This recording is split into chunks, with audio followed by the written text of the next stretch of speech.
घना अंधेरा पूरे गांव को अपनी चादर में समेट चुका था। आसमान में बादल घुमड़ रहे थे और रह रहकर बिजली चमकती थी। गांव कुशावली के लोग अपने घरों में दुबके हुए थे। किसी को बाहर जाने की हिम्मत नहीं थी, क्योंकि यह रात वही मनहूस रात थी जब गांव के उस पुराने मंदिर के आसपास अजीब घटनाएं घटती थीं।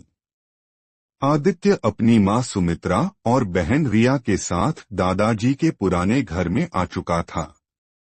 घर के कोनों में धूल जमी थी, दीवारों पर सीलन के निशान थे और लकड़ी का दरवाजा चरमराते हुए खुलता था।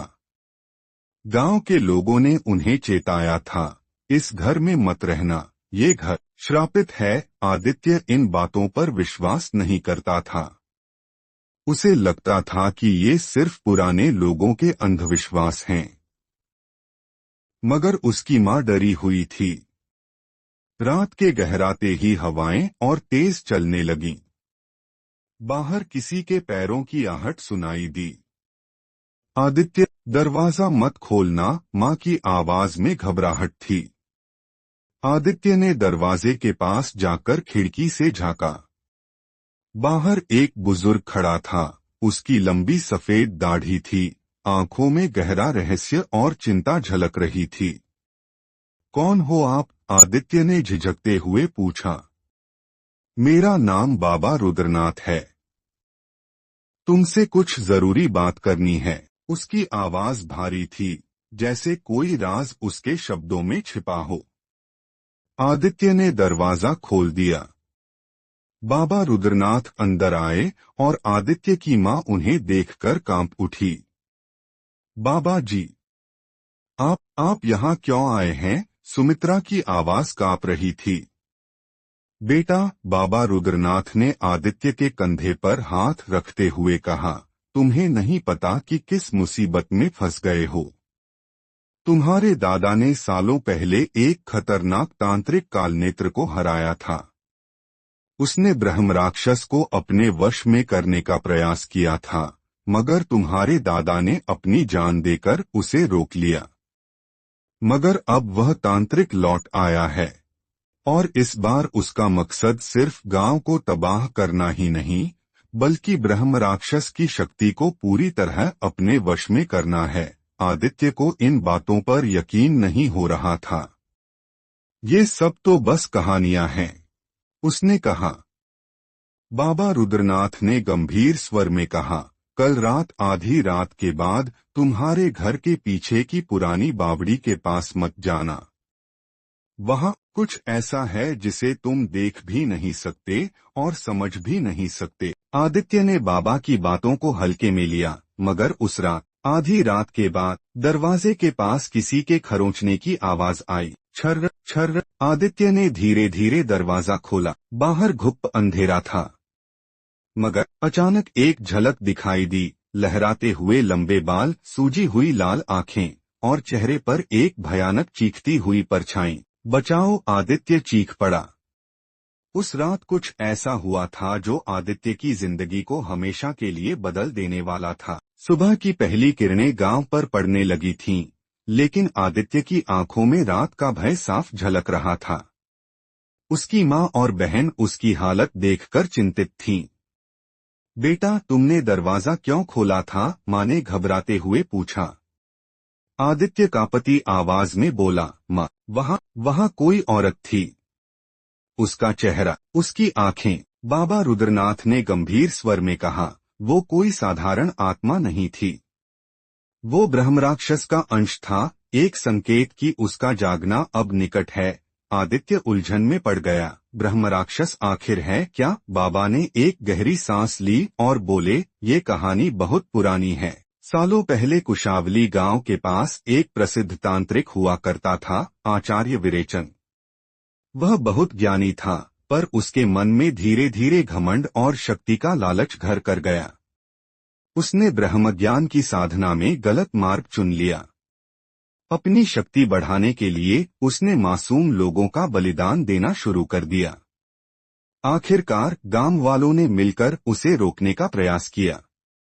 लेकिन विरेचन ने अपनी काली विद्या के बल पर स्वयं को अमर करने का प्रयास किया।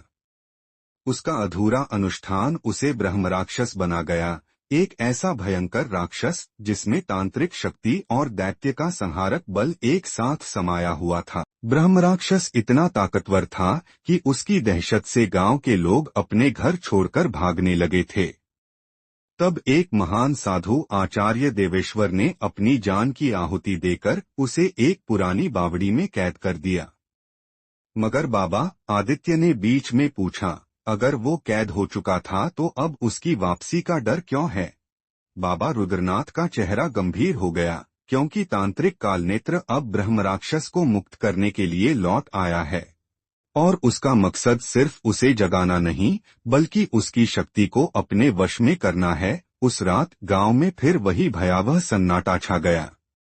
आदित्य सोने की कोशिश कर रहा था, मगर खिड़की के बाहर कोई परछाई बार बार उसे दिखाई दे रही थी।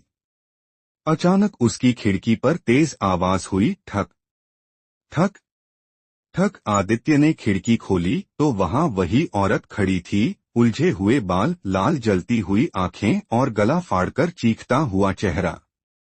बचाओ! आदित्य चिल्लाते हुए पीछे हटा। तभी बाबा रुद्रनाथ वहां पहुंचे और मंत्र पढ़ते हुए भभूत फेंकी। वह भयानक परछाई चीखते हुए गायब हो गई। अब वक्त आ गया है, बाबा ने कहा। आदित्य, तुम्हें अपनी हिम्मत दिखानी होगी। ब्रह्मराक्षस को रोकने के लिए तुम्हें आगे आना होगा। गांव के लोग भयभीत थे। तांत्रिक कालनेत्र ने गांव के बीचों बीच एक विशाल यज्ञ का आयोजन किया था। उसके चारों ओर आग की लपटें उठ रही थीं और उसके मंत्रों से हवा में अजीब सी गूंज पैदा हो रही थी। मैं ब्रह्मराक्षस को जगा दूंगा। कालनेत्र की आंखों में खून उतरा हुआ था। आदित्य और बाबा रुद्रनाथ वहां पहुंचे। बाबा ने मंत्र पढ़ने शुरू किए, मगर कालनेत्र की शक्तियों के सामने उनकी ऊर्जा कमजोर पड़ रही थी। तभी आदित्य ने साहस दिखाया। बस बहुत हुआ, वह चिल्लाया और बाबा के दिए हुए ताबीज को निकालकर ब्रह्मराक्षस के सामने खड़ा हो गया। ब्रह्मराक्षस का विकराल रूप सामने प्रकट हो चुका था। सिर पर मुकुट जैसा धुआं, चमकती लाल आंखें और उसके शरीर से निकलती आग की लपटें। आदित्य ने हिम्मत जुटाकर कहा, तू इस दुनिया का अंत नहीं कर सकता। ब्रह्मराक्षस गुर्राया, मुझे रोकने वाला तू कौन होता है? आदित्य ने अपनी दादी से सुनी एक बात याद की, ब्रह्मराक्षस कभी बुराई नहीं था, वह बस छल का शिकार हुआ था। आदित्य ने हाथ जोड़कर ब्रह्मराक्षस से कहा, तुमने बहुत अत्याचार सहा है, लेकिन बदला लेने से तुम्हें शांति नहीं मिलेगी। ब्रह्मराक्षस रुका। उसकी लाल आंखों में जलन के साथ साथ दर्द झलकने लगा।